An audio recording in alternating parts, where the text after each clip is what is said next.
don't know whether you like it or not. I saw a lot of sunglasses for sale.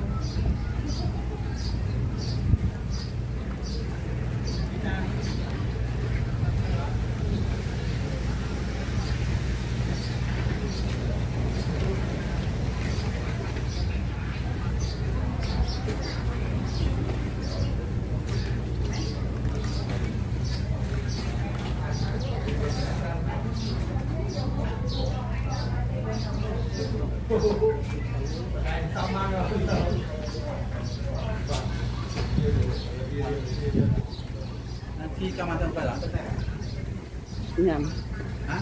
vô màu Nên tao phải làm rồi từng óc hay ai ăn miên chết to và ấy chứ cho kêu nhầm sợi nhầm tai đó